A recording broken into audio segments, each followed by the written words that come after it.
Hi,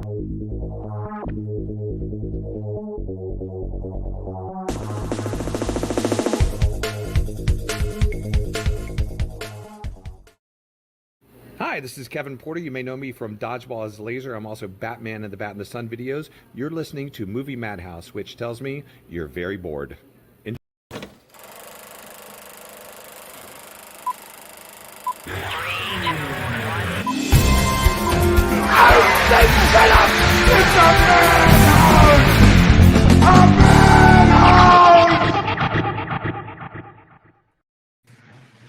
To the Movie Madhouse. I'm Rob. I'm James. I'm Jason. And happy Valentine's Day. Yeah, all sappy crap. Yay. Woo. Right? I got her something nice and she got me something really cool. So, Perfect. whatever. That intro or that bumper that you had there. Yes. Yeah, that tells me one thing. You must be bored. I love those kind of intros. That's like Ralph Garman's one that's like, what are you doing with your life? Hey, this is Ralph Garman, and you are listening to the Movie Madhouse. What are you thinking? You know how many options there are on the internet? And you're wasting your time at the Movie Madhouse? Don't tell these guys, but seriously, examine your life. Yep. My favorite is still Richard Brakes because he's got such a cool voice. Hi, this is Richard Brake. Yeah, he does. Yeah. Absolutely, he does. Well, guys, it's the season for love and all that fun crap. So, did you guys do up your Well, I have the list, but I warned you. I got to hijack the show first. What? Okay, I have to get this out. Okay, I finally watched Ghostbusters Afterlife. The floor. And so now here's the weird thing. I watched it so long Sunday to watch it. Well, okay, I'll explain that. Okay. Okay, but I watched it Sunday morning. Had my reaction. I'll get to that in a minute. Today, I hear the news about Ivan Reitman passing on Saturday. Really? I feel like maybe his spirit guided me to finally watch the movie because he knew that it was exactly what I wanted. I've been afraid to watch it because I had it built up so big. I was in love with the project right from the first announcement. So, and then the trailer drops. I'm like, oh, I'm loving all of it. We heard that the surviving cast are mostly back except for Rick Moranis. Yes, please. And then it comes out, and COVID was a big part of it, yes, but it kind of had it didn't have the massive reaction that I expected it to. Really? And that scared me. That's why I waited so long. Okay. I can appreciate. But now that I've watched it, I was bawling. It was absolutely everything I could have hoped for that film. It gave me every single bit of it. And the CGI ghost of Egon, like, come on, that looked absolutely amazing. Like, fuck it. It got me. It got me good.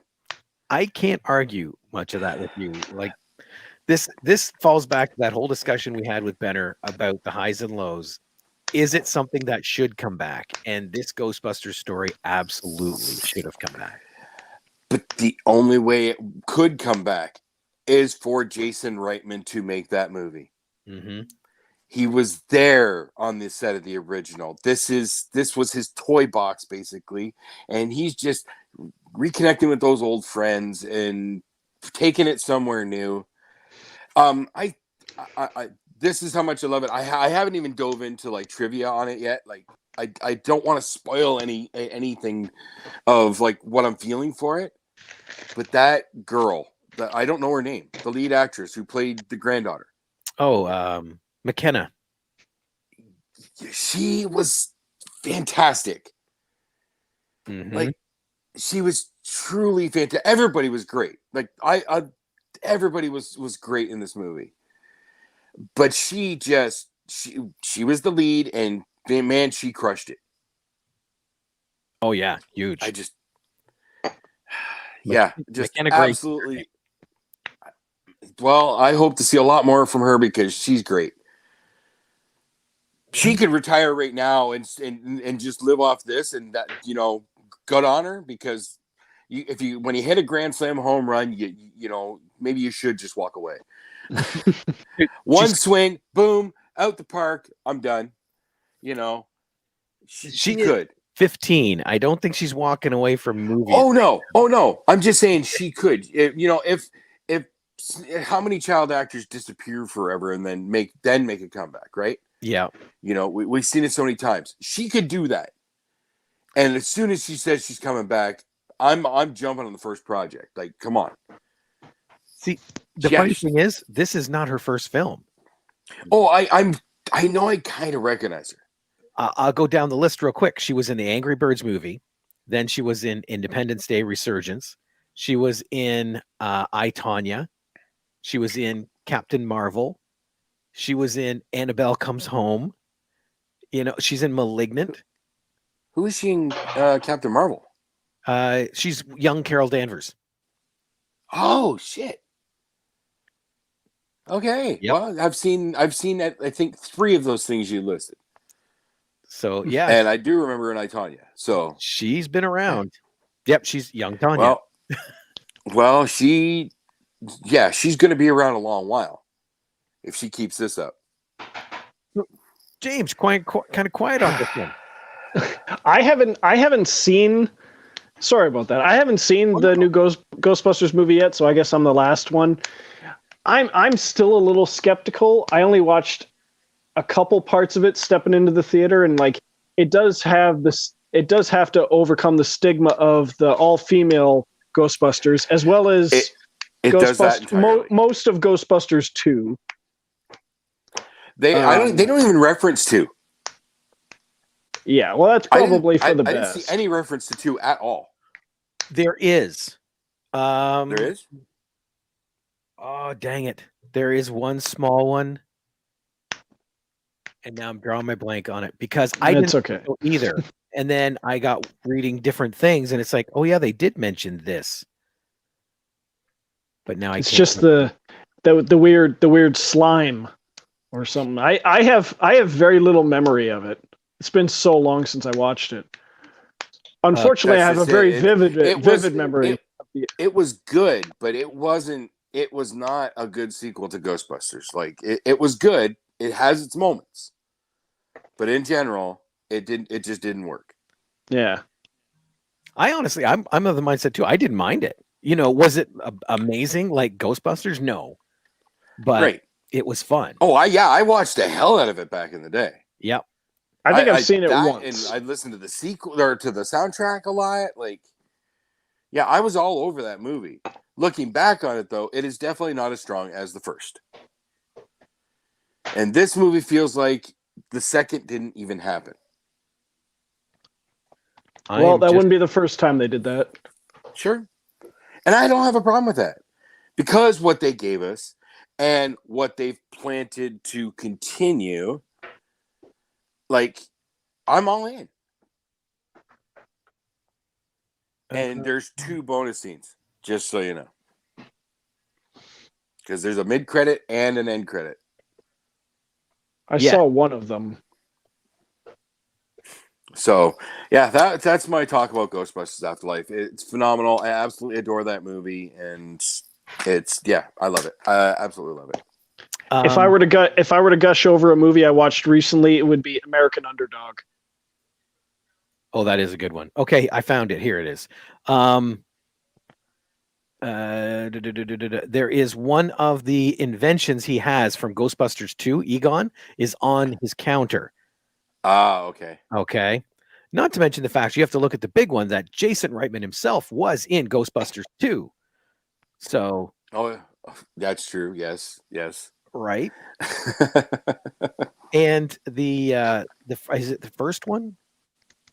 I think the first post-credit scene is actually a deleted scene. Oh. From Ghostbusters. No.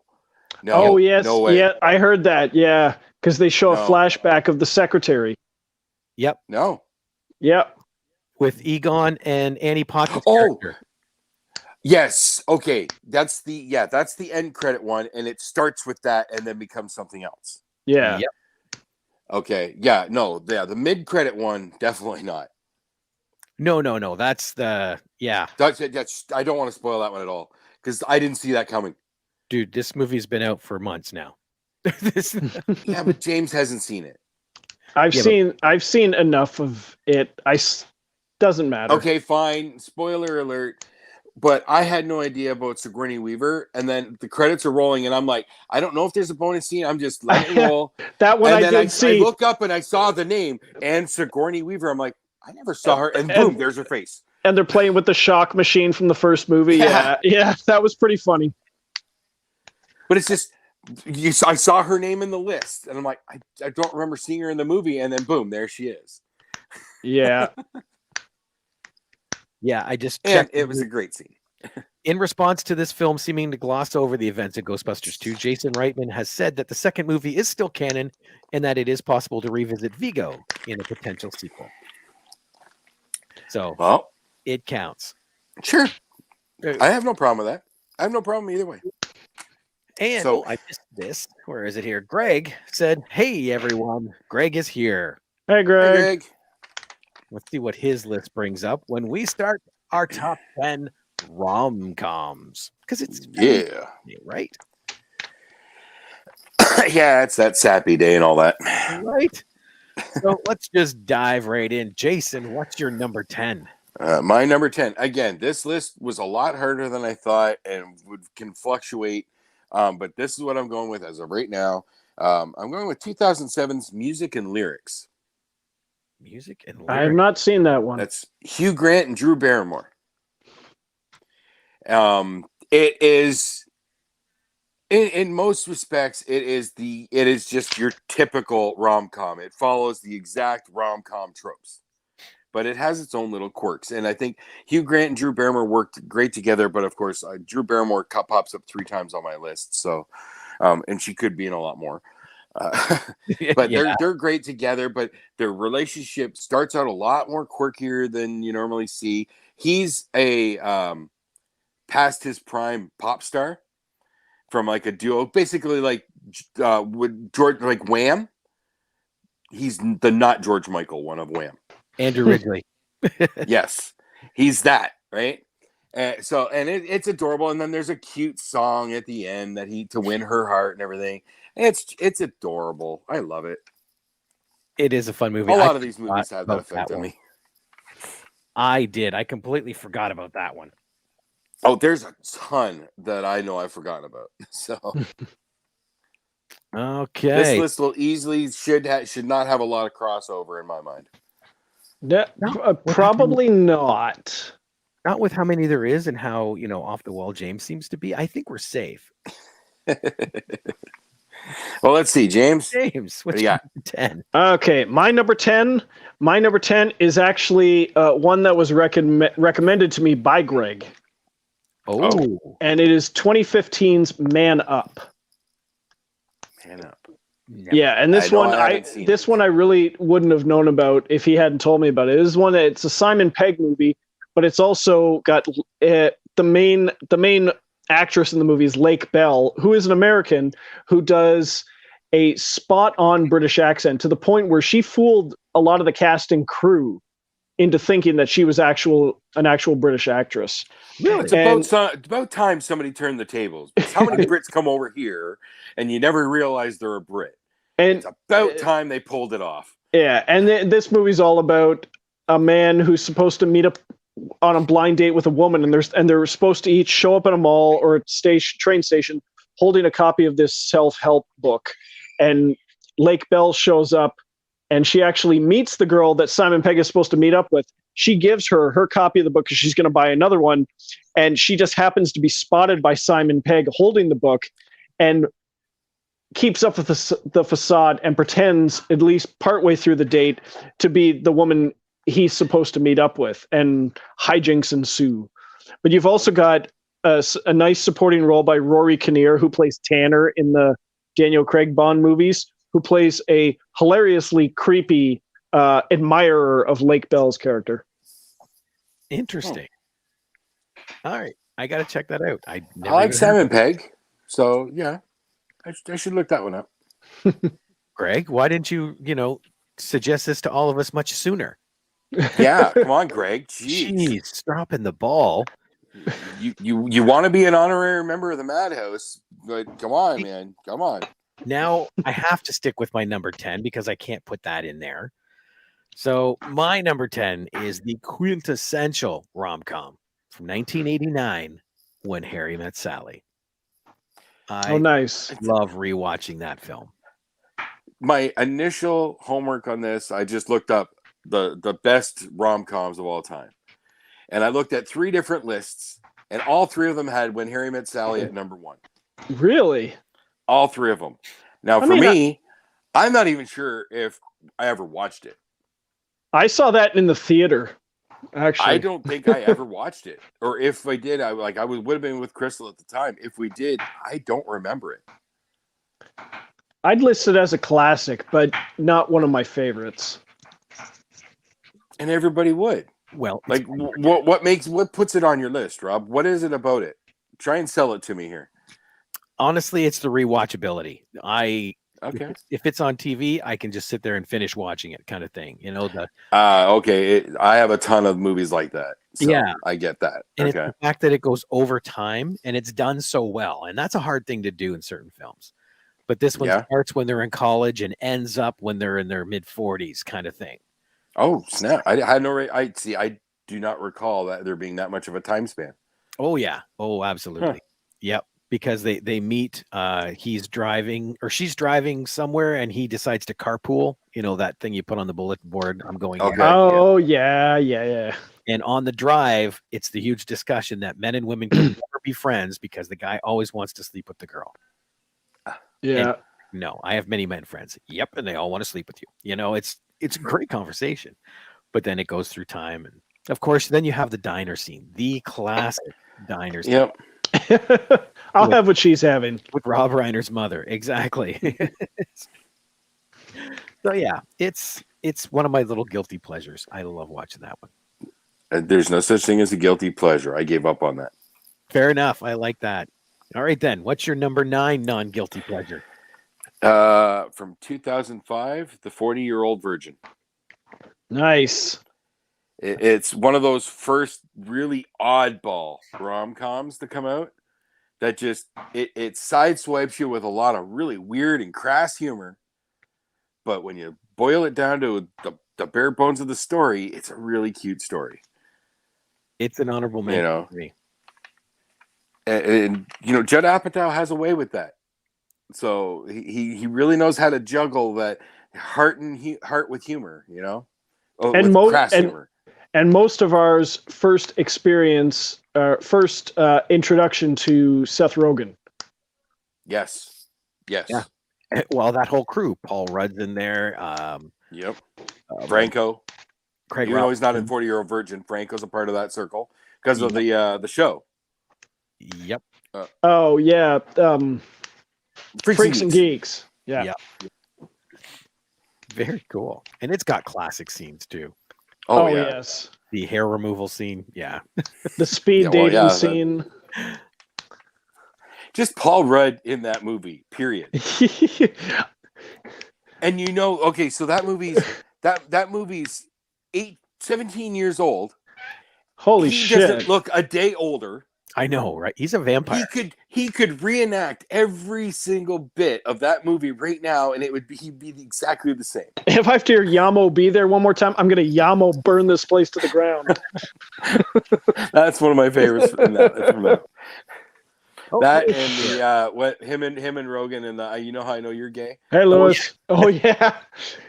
The scene that got Kevin Smith interested in Seth Rogen. Yes. Hey, Lewis, welcome back. Oh, Kelly Clarkson. Oh, yes, that's during the hair removal. Paul Rudd's doing the whole yeah. You look like a man-o'-lantern. And 40-Year-Old Virgin was my first introduction to Leslie Mann, having no idea that she was the director's wife. Yep. But her scene in particular, the whole drunk driving thing and the breathalyzer, like, that was the first time I'd ever seen her. And I had seen her before in a couple movies, one of which was Big Daddy, where she was Adam Sandler's, like Jon Stewart's wife, where he kept saying, because she was a former Hooters waitress, Hootie McBoobity and stuff. Yeah. You know what? I don't even. I totally blanked that that's her, because to me, that is a far cry from the kind of role that she became known for later. Yeah. Yeah. That's like a straight role versus her wackiness that she's known for. That's true. Found the groove yet? Wow. Yeah. I didn't realize that was her. What do you got in the bag there? Chicken wings and booby tassels? I watched the hell out of Big Daddy back in the day. It was one of my kids' favorites. So anyway, back on track. Yeah. James, your number 9. My number 9 is 2010's Going the Distance. Is the one with Justin Long and Drew Barrymore, where they meet up, have a great night, and then form a relationship that becomes a long distance relationship, as one's living in, I think, New York and the other one's in San Francisco. But you also have Jason Sudeikis and Charlie Day as two awesome best friends of Justin Long's, as awesome supporting comedic reliefs. And Christina Applegate and Jim Gaffigan. all right. I think I'm gonna have to look this movie up. It's another one that's infinitely watchable, yeah. Huh.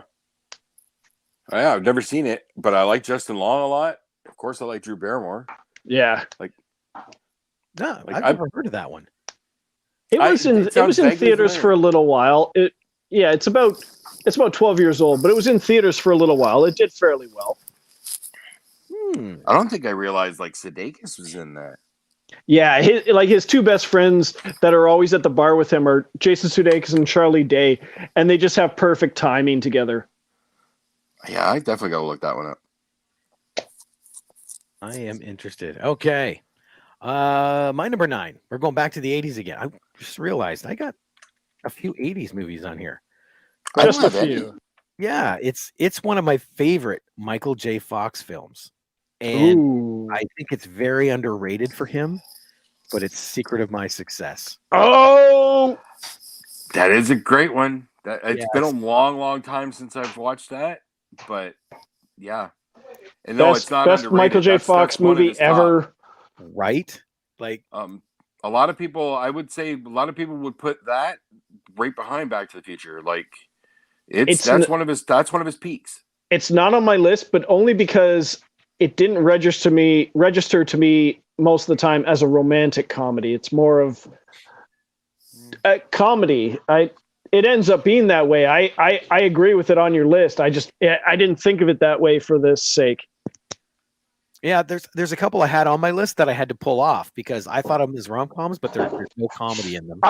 Two of them for me. Yeah. Yep. So it was interesting whittling down the list, but yeah, I can't help but watch that one. Mm-hmm. All right, Jason, what do you got for number 8? My number 8 from 2002, My Big Fat Greek Wedding. Nice. This movie is just adorable in the weirdest way because you just get all this Greek culture. I don't even. Do you call it culture when it's just how their society is, how their dad, like their family? Is that culture is the right word? But Literally, what that is. okay, I don't know why I'm high. That's why. That's not. There's no question. But yeah, it's just it came out of nowhere, and it is on that list of if it's on, I'm probably gonna end up watching it. Like it just the humor just hits in all the right notes. Joey Fatone has his little gold moment. Hey Ian, we're gonna kill ya as he's dancing and what's her name? She was on SCTV. Andrea Martin as one of the aunts, and she's like, "You don't eat no meat. That's okay. I'll make you lamb." They don't listen, but they listen. Yeah,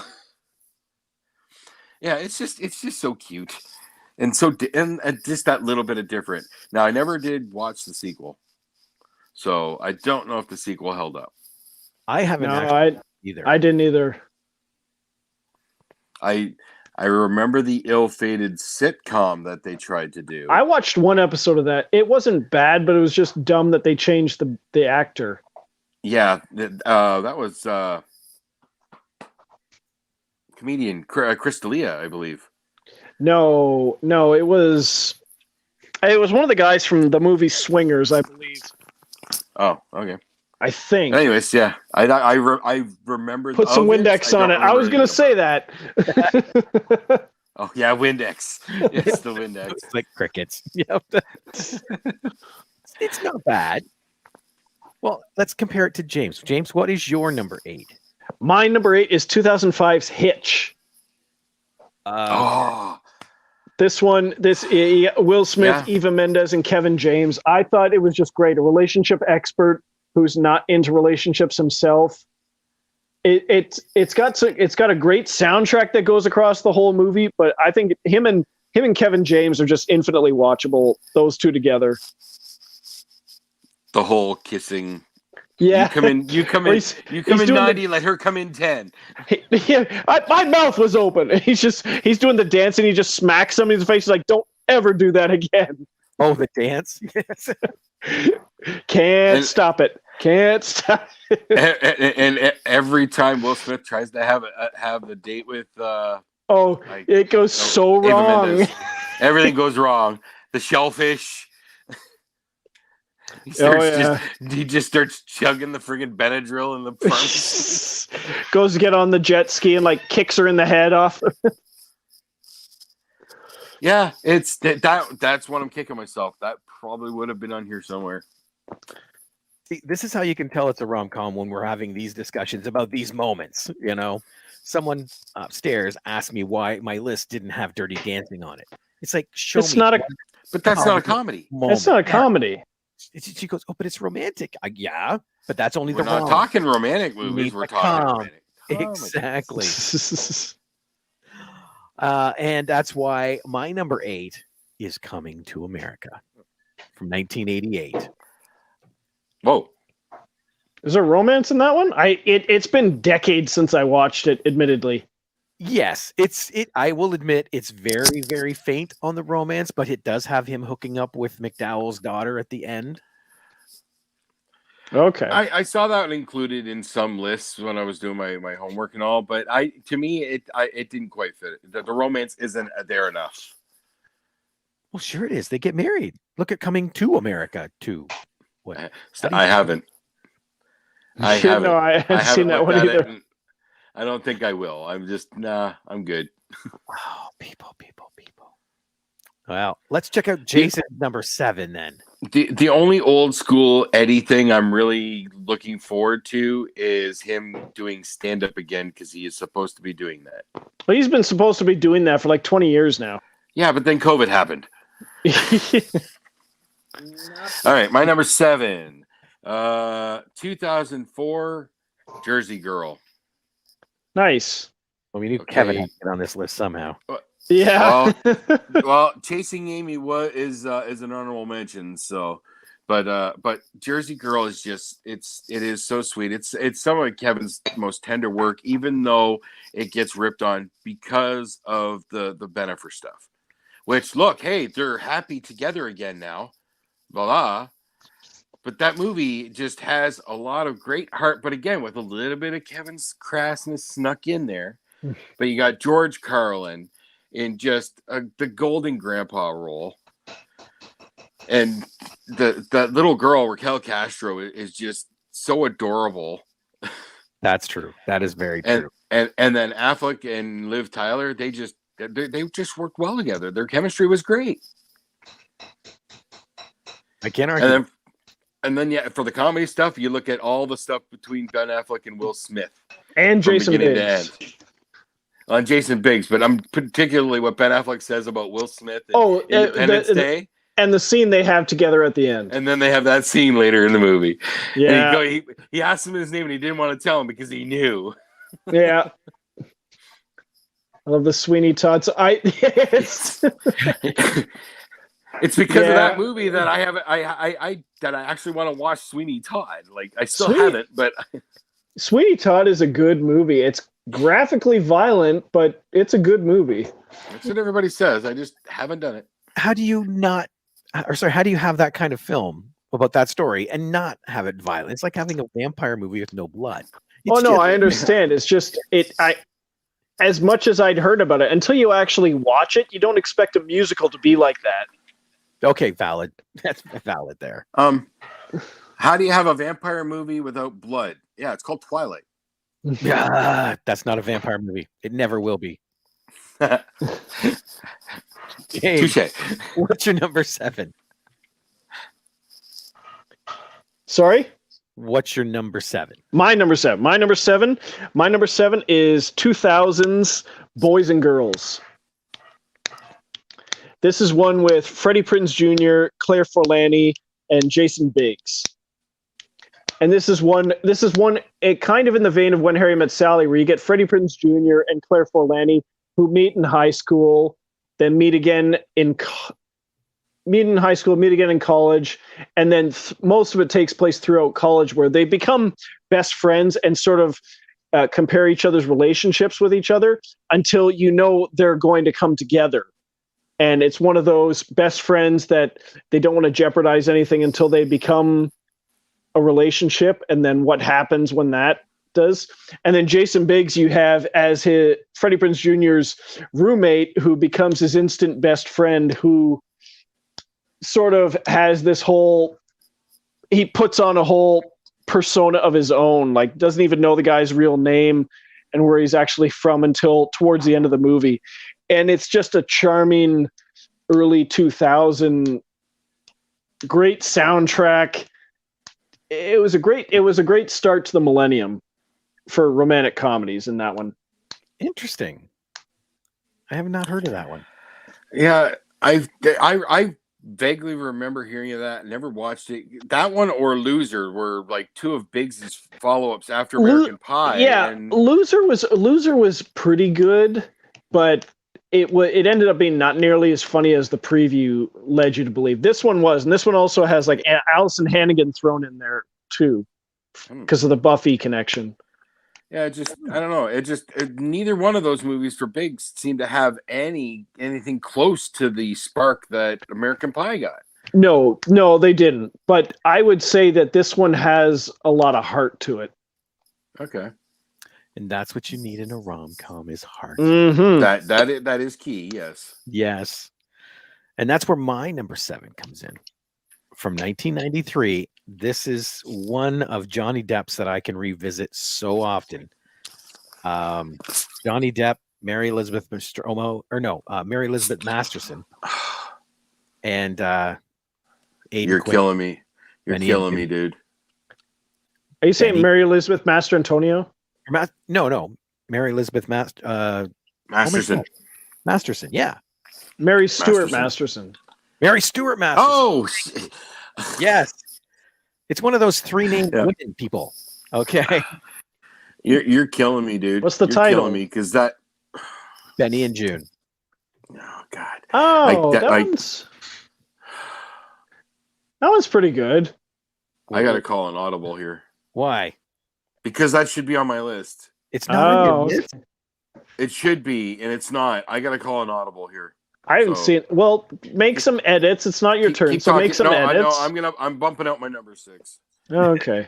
I haven't seen that one in a long time, but I always remember the scene where the "I Would Walk 500 Miles" song kicks in. Yep. And I also like the scene in the diner when he's got the buttons on the ends of the fork. That's Yeah. like Chaplin routine. And then when they're watching the movie with Julianne Moore's character, and he's speaking along with it, doing the voices. Yes. No. And then the very first time they meet and talk, when she says, "You're out of your tree," It wasn't my tree. His whole Buster Keaton routine in the park with the hat. Yes. It's also a good protective older brother role for Aidan Quinn. Exactly. Like, yeah. I'm putting that at my number 6, Rob. I'm telling you right now. I'll let you know. I'm bumping out How to Lose a Guy in 10 Days for Benny and June because it needs to be on my list. See, so yeah, the person upstairs will not be happy with you then because A, she was mad that Dirty Dancing was not on my list. She was very mad that that was not on my list. really. So the fact in terms of McConaughey ones, I'd put Failure to Launch in place of How to Lose a Guy in 10 Days. I have not seen either, and it's Despite it having Sarah Jessica Parker in it, but you know, I do like How to Lose a Guy in 10 Days a lot, but Benny and June has to be on my list, and that's the only one I'm willing to bump out. So fair enough. yeah, Benny and June is just great. Oh yeah, Absolutely great. It's one of those feel good rom-coms at the end, you know, like that's so. But it has that really tense drama when she has her breakdown on the bus and everything. Like you realize, okay, she's really got problems. Yep. Yeah.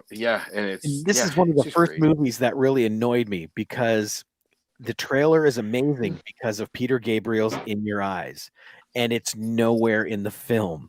Oh, you mean like Starship Troopers with Song 2 by Blur? Okay, yep, same thing, right? Same thing. So I now watch Benny and June, and I watch the trailer because I have to have that song. Nice. All right, James, number 6 for you. My number 6 is from 2002. It's 40 Days and 40 Nights. This is one I watched at least 2 or 3 times in the theater when it came out, and uncountable times on DVD. It's just hilarious. Where Josh Hartnett takes a vow of celibacy for 40 days and 40 nights on Lent, and then just gets endlessly tempted by the girls he works with and this awesome girl played by Shannon Sussman that he meets, and he can't tell her why they're not going to have sex or anything. And the highlight is his best friend, Paulo Costanzo from Road Trip and stuff, who just finds out and then organizes a whole betting pool around him doing it. And just the best thing when he finds out about the bet, just the whole, just like, 1, you can't do it. 2, are you out of your fucking mind? You can't even finish a sandwich. You think you can go 40 days without doing it?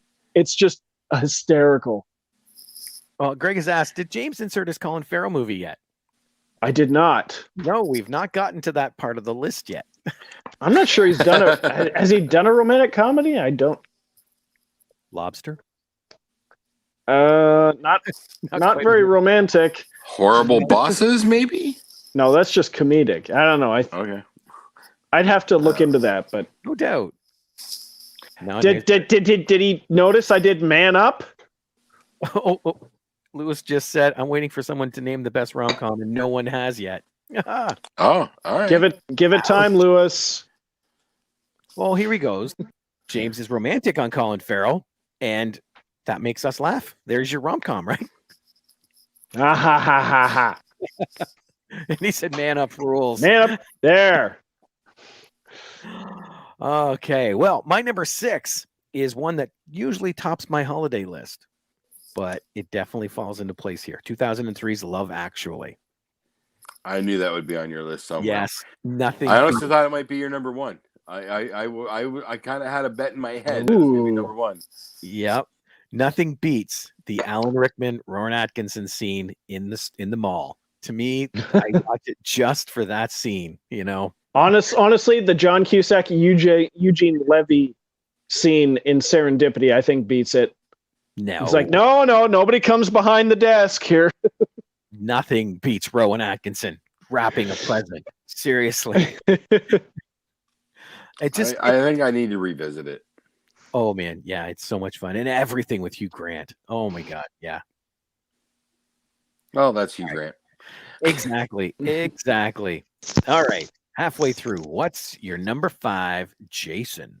My number 5. Some might question that it should be included, but yes, it is. 1993's Groundhog Day. Yeah. I could see. I didn't think of it, just like Secret of My Success, but yeah. Breaking the loop, he has to fall in love with someone other than himself. To me, it's just like Coming to America. It's there, but that's not what you think of when you think of the movie. You're right on Coming to America. Yes. Aspect. So, yeah, exactly. you're right. It's there. But I think the fact that it's him learning to love her more than himself, kind of thing, is basically what breaks the loop, which puts it in firmly on the list for me.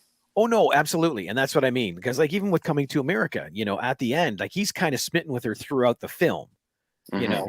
And Groundhog Day, right at the end, he has that realization, and you're in your rom-com. But when you, like you said, when you look of Coming to America and you think of Groundhog Day, that is like the last thing you think of. Yeah. Yeah, So- I acknowledge that. But But you're it's right. that climax that sells it for me. So, and they and fall under the category. we've espoused about Groundhog Day over and over again. It's a fantastic film. So nothing more needs to be said. Yep. All I can add is it falls under the category, and we watch it a lot, so it definitely needs to be on the list. Exactly. Yeah. All right, James, what's your number 5? Let's see if it beats Okay. Groundhog Day. I just looked up and I cannot find a single romantic comedy that Colin Farrell has been in. So Wow. Oh, so the rest of his list is blank? What? Sorry. he's been in. All right. My number 5 is 2014's That Awkward Moment. I feel like I've seen it.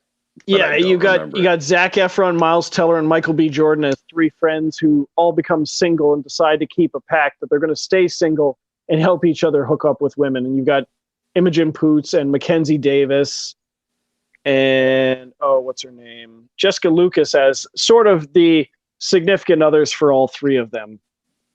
I don't know. And the movie's kind of topped off by another Zac Efron monologue that just sort of brings a tear to your eye, just sort of like it did in, if you've seen 17 Again, where he does it in the courtroom. So Dude, your list, I have to watch. I literally, some of these I've never heard of. And I feel these were in the theater. You did not come to see them. yeah. I don't know. I know I've seen that one. I just don't remember anything from it. It's hilarious. And it's another one of those, you got Miles Teller with just line after line of gold. And I'll point out, I know I've seen it, and it was long before I was a weed smoker. So this is not a pothole situation. This is, I just don't remember anything from it. What Pothole, nice. This screams to me it was traumatic, and your brain is blocking it out. No. Traumatic would be if I just don't remember anything of it at all, period. Like, don't even remember it existed. Okay, fair enough. I can go with that. Nice. My number 5 from 1994. This one I used to watch a lot. I've kind of backed off a little bit, but I want to revisit it a lot because you got Winona Ryder, Ethan Hawke, Janine Garofalo. I know what this is. Eve Dawn. It's Reality Bites, and it's got Ben. Oh my God, Stiller. Ben Stiller. Thank you. That was the first movie I think I've ever seen Ben Stiller in. That was kind of a breakout for a lot of those. He also directed it. Yep. And I don't think I ever actually watched it. I saw it at least once, maybe. It's got a good soundtrack too. It's got a really good soundtrack, and yeah, I love some of the comedic beats in it. This is not a full blown Groundhog Day comedy, but it's got a lot of comedy in it. Yeah, so it's unintentional, I think. I honestly don't think I ever actually watched it. It's worth a watch. Experience. And that would have been no, because that Crystal and I would have been well into dating at that point. And let's see. Yeah, there you go, Lewis. I just nailed one of your best rom-coms ever. There you go. Number 4, Jason, what do you got? Number 4, going with 2004's 50 First Dates. Oh, it's the Drew Barrymore, Adam Sandler combo that, they're a great duo together, but it had that weird concept. It had that weird concept of the short-term memory loss. There's something about that movie that I didn't enjoy at all. Dang it. And I kind of get that. Nope, not yet. It looks like not yet. So close. But yeah, it's just adorable. And Sean Astin is in one of his quirkier roles as the brother with the lisp. Yeah. You got Dan Aykroyd popping up because him and Adam Sandler are just, I don't know, they're best friends for whatever reason. and Alan Covert, because he's one of Adam Sandler's best friends and is all of his stuff. And his first appearance is 10 Second Tom, who has appeared in other Adam Sandler flicks since as 10 Second Tom. Where? He's been in at least 2. I can't remember exactly right now. Are they any of his Netflix movies? He's been in at least 2. No, I don't believe. At least one of them is not. Because I believe he meets somebody and he's like in a store or something. Oh. And you only realize it's him because, hi, I'm Tom. And then he comes back and says it again a few seconds later. Nice. But yeah, just the whole premise. And then the finale when he has that whole video for her to give her that whole story. And you realize that they've had a kid now. And it's a beautiful ending. Let's see here. Might need to rewatch that. And then there's all the stuff with the walrus. When he makes the walrus puke on his assistant, that assistant lady, because she ate his sandwich. So disgusting, but man, was it funny. Dang it, you just reminded me of a film I completely forgot about, and I definitely should have had it on my list. Oh, okay. I'm going to throw it down as a honorable mention. All right, so that's my number 4. Hey. James? Okay, my number 4 is 2015 Sleeping with Other People. And I understand if you've not heard of this. I found out about it just by chance, and it became one of my favorite rom-coms of all time. And this one stars Jason Sudeikis and Alison Brie. You've also got Jason Mantzoukas in there, and Adam Brody in a scene. But it's like Boys and Girls in the sense that you have Jason Sudeikis and Alison Brie who meet in college and form a connection, sleep together. They were both virgins, and then meet again 12 years later as adults, and where they become sort of best friends, but have relationships with other people. They're not getting together. They love each other as friends, but they're getting together with other people. And then, it's just when is this going to happen? So, but it's just some of the smartest romantic comedy writing I've seen in a movie. I've heard of it. I have not watched it, and I don't know anybody who has. So yes, we do. I think you've kind of sold it on me. I think I'm actually going to check it out. It's weird. I just saw like an ad for it. For like it's going to be on Crave or something. Like I literally saw an ad for that movie just yesterday. Oh, interesting. And that movie's been out for a few years. Like it's not new, but I think it might be coming up on Stars or something. Like it was weird. It is really good. Yeah, I might have to check this out. I'm big on Sudeikis right now. He really got my eye with Ted Lasso, so I'm checking out anything I can find with Sudeikis right now. You want something weird? Check out Hit Monkey on Disney Plus.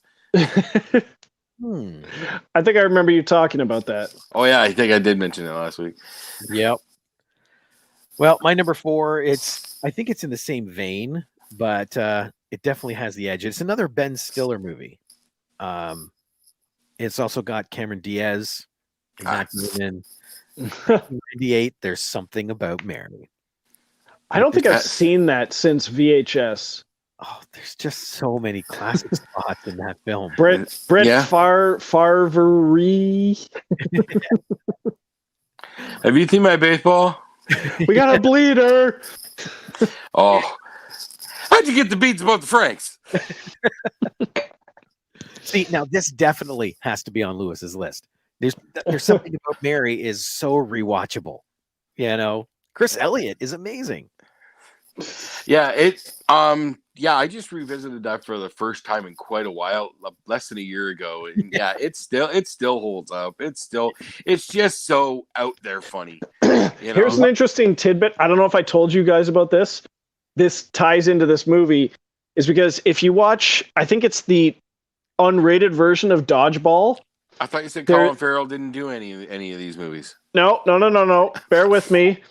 And the unrated version of Dodgeball, there's a commentary on there where you have Vince Vaughn and the director, Ross and Marshall Thurber. And it's different than the regular commentary from the theatrical version of the DVD. And Ben Stiller's not there yet. And so they're talking for half the movie because Ben Stiller's late. Ben Stiller shows up finally into the commentary. They start making fun of him. Everyone gets in an argument, and then everyone leaves. And all of a sudden it switches over to the commentary for There's Something About Mary. Oh, that's cool. I like That's that. great. Oh man, now I got to watch it just for that. All right, let's get to number 3. What do you got, Jason? Number 3, and this is mostly here because of the connection it has with my wife. It's one of her absolute favorites, and I've watched it so many times with her that it just grew on me. 13 Going on 30 from 2004.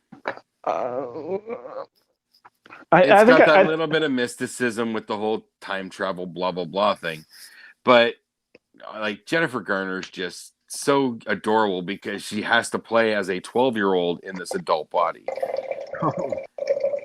You know, and then you stop taking us in the bathroom with you, please. Right? It's called the kitchen. Well, I don't want to know where you're doing your business. Never been in a kitchen with that kind of sound. It's called a refill. Anyways, besides, you start talking about 13 Going on 30, my mind just kind of wanders. Like a 12-year-old. It's also one of the earliest movies that I really got to notice Mark Ruffalo.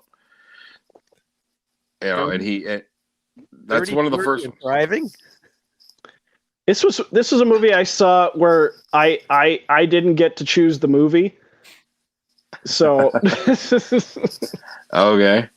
Well, it holds a special place for us, and it's one of those rare movies where you get a Andy Serkis in an acting role, in an acting role, and he's gold. he's great. I didn't realize he was in that. Yeah, he's your boss. He's like a fashion designer or something. He's the boss. He's like the head of the magazine. Interesting. Okay. Well then, James, what's your number 3? My number 3 is from 2011. It is No Strings Attached. Oh, damn. One of 2 movies that came out that year with a similar premise, the other one being Friends with Benefits. But this one, I love Friends with Benefits, but this one, it just has a lot more heart to it. And it's also directed by Ivan Reitman. Which one is This is the one with Ashton Kutcher and Natalie Portman. Yeah. See, I'm more of a fan of the other one. I understand because I have trouble deciding between the two. It's just this has a little bit more of an emotional impact in it. And you have like Ashton Kutcher and his dad played by Kevin Kline. And you have legitimate emotional tension between him and Natalie Portman going throughout the movie. And it's just, I love the other one a lot because you got Justin Timberlake. There's a fantastic actor, Mila Kunis, hilarious supporting role by Woody Harrelson. And Natalie Portman is hotter. Yeah. And there's a certain that's a close race. There's a certain sound, the music, the score in No Strings Attached. There's a certain, they call it a suite, where it's just a certain piece of music that plays repeatedly throughout dramatic scenes in the movie, and it just puts it over the edge. So I would have had both movies on the list. I decided to pick one between the two because they're so similar in concept. Gotcha. So I admit that's the one I haven't seen. I have seen the other one with Justin Timberlake and Mila Kunis, but I have not seen this one. So and there's also Carrie Elways is also in there too as Natalie Portman's boss. He's a doctor. See, now I got to watch it. Okay. Yeah, I'm going to have 10 films from James this year or this week. And Ludacris and Jake Johnson and Mindy Kaling. And again, it's directed by Ivan Reitman. All right. See, but for me, with Friends with Benefits, I love Timberlake, but Woody Harrelson really just takes that movie over the top for me. Woody Harrelson's fantastic in Friends with Benefits. He's a very, very, very much a highlight in that movie. Still not gay? Okay. All right. Well, Lewis, the next 3 have to be on your list. All right, that I have picked, and I know they have to be. Oh, Because yes. when we talked earlier about 40-Year-Old Virgin, that got Judd Apatow into the baseball field, but this is the movie that he knocked the home run out with. It's 2007's Knocked Up. Oh, I thought that too. I thought 40-Year-Old Virgin was funnier, but Knocked Up had a better story. Yeah, exactly. Yeah, I agree wholeheartedly. And just the guys hanging out together trying to build a website that already exists, and then Katherine Heigl trying to be an up and proper TV reporter type person. I loved it. We just caught that on one of the movie channels like a couple weeks ago, and particularly the scene with when they call Katherine Heigl into the office. It's Alan Tudyk and Kristen Wiig. Yes. Oh, you want me to lose weight? No, we can't say that. No, I'm talking the second scene when we know you're pregnant. Like, and they're letting her know that they're aware and they want to work with it. They want to play it. And she's relieved, but Kristen Wiig's like throwing out little snide things like she hates her. Right. Or Ryan Seacrest, where he's saying like, I have 7 jobs. She's just gonna come in here and fuck up my day. Jamie said Anne Hathaway was originally cast in the lead role. I remember hearing that. Oh wow. Yeah. Oh, interesting. That would have been a much different film, I think. But she probably wouldn't have crapped over her movie. So well, yeah, there is that too. Speaking of who was cast for something but they didn't do it, I just heard today for the first time that what's her name? Oh, Emily Blunt was originally cast to play Black Widow in Iron Man 2, but she had to drop out because of Gulliver's Travels. That doesn't surprise me. She kind of has the look, but you also have Rachel McAdams, who was originally cast as Pepper Potts in Iron Man 1. These are the kind of things. This might be a good topic for a show one point. How different would the film be if the original casting followed through? Oh, hell yeah. Russell Crowe as Wolverine. Right? Or even now. Eric Stoltz from Back to the Future. Yeah. Because, oh my God, what's the dude's name from Mission Impossible, the bad guy? Because he was supposed to be Wolverine too. Dougray Scott. He was Wolverine. Oh, yeah. He was Wolverine after Russell Crowe, and then they went to Hugh Jackman. Yeah. That's something we should definitely look at down the road. Let's make a deal. If no one names the greatest films rom-com, I get to be guest star on Figure Gore. Deal. This is good. Okay. Well, my top 2 have got to be on your list, so there's just that. That's what I'm saying. My next 2 for sure, But Jamie's here too. Jamie's from the Figure Gore. She can back me up on this. If we don't get it, he can come on. Fair enough. Okay. All right. We're in our top 2 now. So Jason. It's funny that you mentioned Knocked Up, Rob. Yes. Because my number 2 is 2012's This Is 40. Which is the sequel. The sort of yes. If you look at the poster, it's the sort of sequel. Yes. I again revisited it recently, and it's because it is not your typical rom-com, but it is completely a rom-com. Every rom-com typically is the whole meet cute, will they, won't they, and they live happily ever after. Yep. Now This Is 40 comes along, and they give us, the happily ever after. They're living, and they're somewhat happily, but it's not all happily, and it's got its bumps and it's got its bumps, but they get through, and the love perseveres, kind of thing. All nice. With the weird, quirky shenanigans, and the absentee father with John Lithgow there, and the deadbeat dad who just sponges money off him with Albert Brooks. Such a great, heartwarming film, and it's got a soundbite that I have yet to be able to pull to make it a ringtone. When Megan Fox says the name Jason, all Megan Fox sexy, like yeah. Bodies by Jason. Like, I want that sound clip as a ringtone, and I haven't figured out how to be able to get that clip. Lewis says, but I got Ikiru. I'm not sure what that means. Ichiro?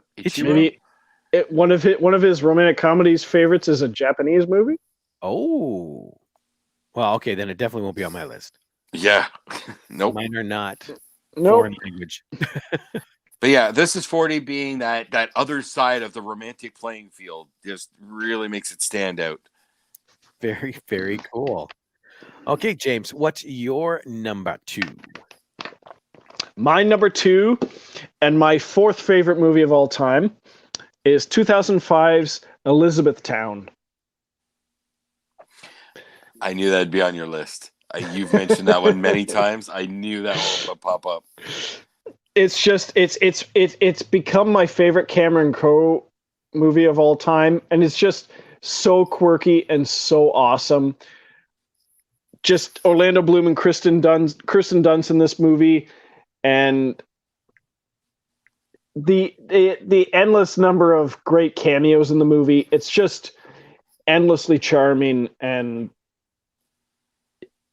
I can't say much more about it. It's just, you have to watch it. And I know it's probably most people's least favorite Cameron Crowe movie of all time, but I think it's his best. Little bit above Vanilla Sky. Vanilla Sky? Yes. It's a very good I don't know. movie. I've never watched either one, so Very good I have no movie. opinion. Love it. All right. I watched it and I didn't realize that was a remake. I can't remember. Yeah, Open Your Eyes. Yeah, which is still a pretty good movie, but I saw Vanilla Sky first, so I don't know if it's a bias, but it follows about 99.9% of the story beats. Yep. And the only thing is, you got Penelope Cruz is in both movies. Kind of like Peter So- Dinklage in Death at a Funeral. Yeah, For what? yeah. Even though I haven't seen the remake of that, but I knew he was in there. Yeah. Yep. Okay, Lewis, my number 2. This is like the most watched Adam Sandler movie I can think of. And it's the beginning of the Adam Drew connection. Oh, jeez. It's 1998's The Wedding Singer. Now take off the shirt before you jinx the band and they break up. Exactly. That's your number 1? Seriously? Yeah. I gotta admit, this is cool. This is our first duplicate title. Other than that one that I shuffled in there because you brought it up. Yes. That's true. Right. Another Yes. movie I haven't seen since VHS. Wow. Dang See, it. On your yeah, list. although endlessly quotable, see, Billy Idol gets it. Why doesn't she? Exactly. And it's got Billy Idol as Billy Idol singing on Yeah. a plane, right? It does. Those songs, those cute songs, like his breakdown song midway through, and then the I Want to Grow Old with You. Well, that movie, that song became like, that's it. That whole movie is very, very sentimental for me and Crystal. It's one that just has been with us since day one. You know, when that movie came out, we were instantly in love with it, and we rewatched that movie all the time. No, Like, it's a movie I haven't all the seen in time. over 20 years. Haven't seen it in over 20 years, and I have no excuse for it. You gotta. I watch this It a is- lot. There's only one I watch more, and it's my number 1. So Ooh. yeah. But yeah, The Wedding Singer, the beats are perfect. Like it is almost, to me, a perfect film because there's no filler. Everything's there for a reason, and it makes you feel so good at the end. There were It's one of the- cones, man. It's one of the first movies that wanted to do, we're going to do a movie that's completely set in the 80s, and they hit every single aspect they possibly could to make that 80s. Yeah. They didn't miss nothing. Even the friggin' just the random, like when the brother and sister are going out and Sandler's supposed to babysit and the brother's not coming out. I'm watching Dallas. I think they just shot JR. Like, Yep. like, wow. Everything's in there. It is so good. So good. Okay. Well, since And then that- there's the little old lady doing Rapper's Delight. right? Exactly. This is what I mean. There's nothing wasted in that film. Everything's there for a reason, and it hits every good mark. Oh, Steve Buscemi. John Lovitz, you know. Oh, love it. He's losing his mind, and I am reaping all the benefits. Exactly. Oh man. All right. Well, in that case, James, what is your number one? My number one. Wait, was Jason's Wedding Singer? Mine's Wedding Singer. Yeah. Okay. That's why I kind of blurred from 2 to 1. By the way, I don't know if I don't think it exists on film anywhere, but there is a like Broadway stage version of the Wedding Singer. Really? And the role of Robbie Hart for that was started by singing comedian Stephen Lynch. Oh, He originated the stage role. that's perfect. That is cool. I would love to see that, but I don't think there's video of it anywhere. Okay, my number one and my second favorite movie of all time is 2013's About Time. See, I don't exactly consider that one in the comedy realm. I think it's just too much romantic drama to. I would almost make my radar for this. I would almost say the same thing about Love Actually, which is done by the same director as this, but it does have a lot of quirky and funny lines from Donald Gleason, Rachel McAdams, Bill Nighy, who plays his dad. It's just probably the most charming movie I've ever seen, and it has an equal amounts of romance, comedy, time travel. It's like Love Actually, where it's that dry British humor. Yeah, and then you throw in time travel and stuff, and yeah, that is a fantastic movie. It is. It Yeah. really is a fantastic movie. But I understand that not thinking certain genres about it, because it's been mentioned several times throughout this whole thing about certain movies we just didn't consider. Yeah. I think it's like Coming to America and Groundhog Day, where your first thought on the film isn't necessarily rom-com. Yeah. Mhm. Right? But it still fits. Okay, Lewis, have we hit your number one yet? Because there's only one left. I've got one title left, and I want to make sure this is on your list. Of course we have. I still have 4 more honorable mentions too, so there's a chance. Yeah, I've got like at least 4 or 5. 2, 3, 4, 5, 6. I have 7 honorable mentions. Well, I limited mine to 5. I can go down to 5. That's not a problem. One of them's gone because you mentioned it. So he said no. Okay. Well, this last one has to, because it's about adult films. And men love porn. Even Kevin Smith. So when Zach No way. porno, you gotta. Oh my! It's another. I didn't consider this a romantic comedy. Yeah, I'm kicking myself. Yeah, I think of it too far on the comedy side, but the romance is definitely there. Oh yeah, and the one I consider to be Kevin Smith's second best movie. Right? Like this, I can watch this over. What do you consider his first? Oh, Chasing Amy, hands down. Okay. All right. I'm not getting into that argument because it's very subjective. Kevin's stuff is very subjective. So argument, as in you don't like it? No, I'm not. Oh, absolutely not. There's not a single Kevin Smith film I don't like. Okay. Chasing Amy for me, it has a lot of heart. It is a great film. It's one of his best overall films. It's the not one that I go back to on a regular basis. No, and I get that. It's one that I consider that most directors out there have their movie that people consider to be their masterpiece. And for Kevin Smith, I consider it Chasing Amy. A lot of people agree with you on that. That being said, had I had the balls to ask him a question when I was at the Windsor Casino when he appeared there, I would have told him that he was able, in Zack and Mary Make a Porno, he was able to pull the best dramatic performance out of Jason Mewes for that last speech he gives. Granted, he's in the kitchen and he's naked, but he's given him the best speech that he's ever given in any movie I've seen him in to Seth Rogen's character. Yeah.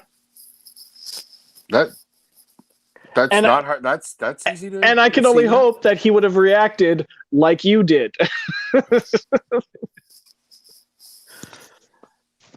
But yeah, anyway, so I picked Zach and Miri Make a Porno. Excellent choice. And we got close. Lewis said that's his number 2. So what's his number shit. 1? He That's it. must tell us. Hang on. Yeah, don't type it yet, Lewis. Okay, Jason, what are your honorable mentions real quick? Crazy Stupid Love. Oh, good one. I already mentioned Chasing Amy. The Big Sick. It's Kumail Nanjiani. It's the true story about him and his wife. It's like a version of their story. Nice. 2019's Always Be My Maybe from Netflix with Ali Wong and Randall Park. Okay. Is a great like newer version. And then the last honorable mention is Blended, which to me is like where what Judd Apatow did with This Is 40. Blended is what Drew Barrymore and Adam Sandler went to. You know, it's a mature version of a romantic comedy. I never actually saw that one. Okay. It's grown on me. It's not one of their most popular. It's definitely seen as a weaker one, but it stands up. It works. Okay, James, did you have honorable mentions? I do. I've got Larry Crown, the Tom Hanks, Julia Roberts movie. Okay. Yeah, okay. I have the bromance, I Love You Man. Okay, yeah. Oh, I have 3 to Tango, Matthew Perry and Nev Campbell. I haven't seen that one. And I have this one on several lists. It's considered a mockumentary, but it's also a sex comedy, a romantic comedy, and it's called The Mating Habits of the Earthbound Human. And it's what creatures from another planet, aliens, would see if they're watching a nature documentary and it just happens to involve humans. Oh, that would be cool. and it's Ron, I think it's Ron Eldard and Carmen Electra, and they just get into a relationship, but you have it narrated by David Hyde Pierce as you would a nature documentary. It just happens to be humans. It's pretty funny. That is cool. huh. Jamie mentioned, she goes, what about Pretty Woman, Never Been Kissed, Fools Rush In, and The Cutting Edge? Well, Fools Rush In is bad. Okay. Fools Rush In is bad. Never Been Kissed is bad. Never Been Kissed should have been on my list. Never Been Kissed should have been on this list. The thing I like about Never Been Kissed is if you picked up the Blu-ray of Fight Club, yes, the initial menu that comes up is Never Been Kissed, and then it glitches and turns into Fight Club. Oh, jeez. that's so awesome. And now you've done it. Jamie says, How dare you?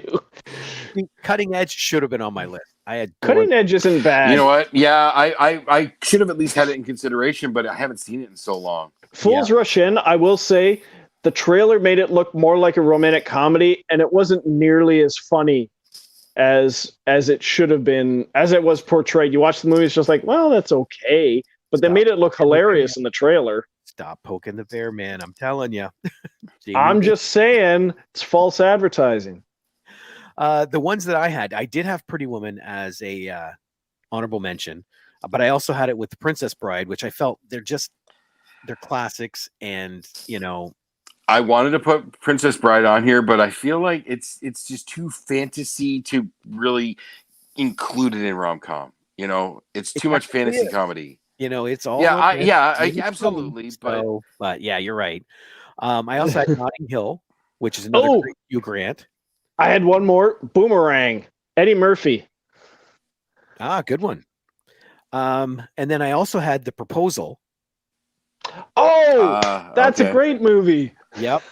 And Palm Springs. I haven't seen that yet. I saw that one pop up on lists. I love that movie. That was a great movie. Now, the one that I had to add to this because I completely forgot, and you guys reminded me of it, and I can't remember now who said something that reminded me of it, but it's Good Luck Chuck with Dane Cook and Jessica Alba. I think that was last week. No, somebody said something tonight, and it reminded me. Yeah. Oh, okay. In terms of Dane Cook, I feel like you I would mentioned be that somewhere around the 51st States time. I completely forgot about My Best Friend's Girl. See, it's so easy to forget. Yeah. Lewis, if none of those are your number ones, give us your number one. I have a feeling that Let us mercilessly ridicule about it. I have a feeling we did not hit it, and I'm very curious now. Is he gonna say Yeah. you've got mail? Because I would respect that. What? Or Sleepless in Seattle. Yeah, not as good. Big. No. Big? Nah. Oh, damn, you got so lucky. The Proposal. Oh! Now, Pulled it out in the end. but you know what? We got to give it to him because it wasn't on our list, really. Yeah.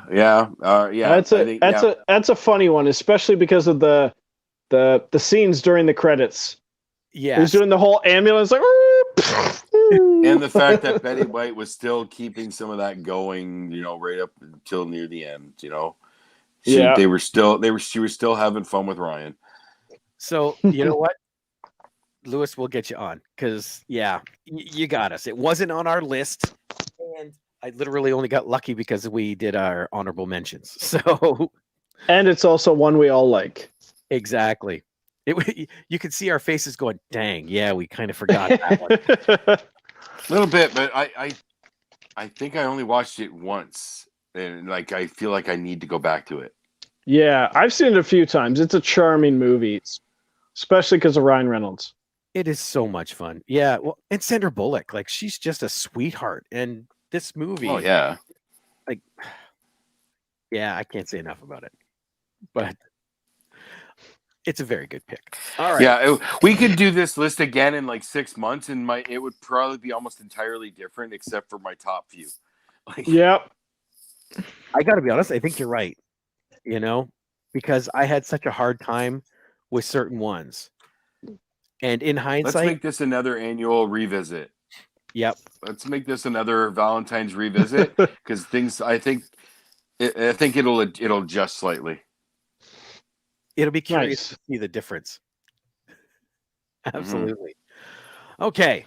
So next week we are having Mitch and Stefan back on.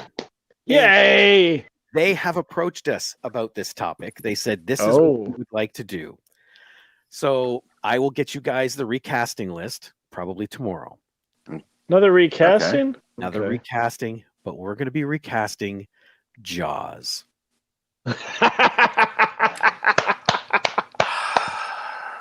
This was requested by Mitch and Stefan. I'm very curious to see what our picks are going to be. Okay.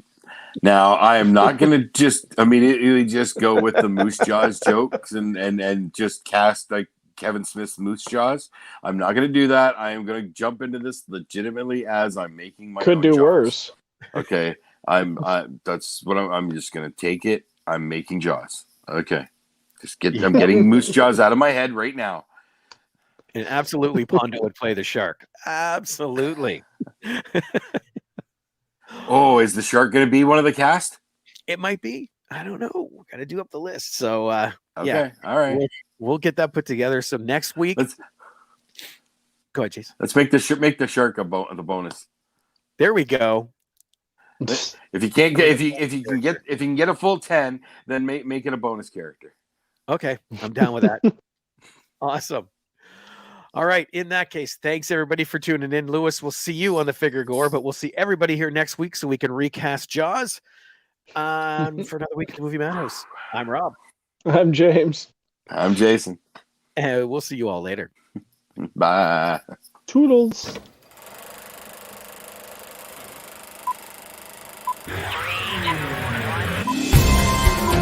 I say, shut up! It's a man!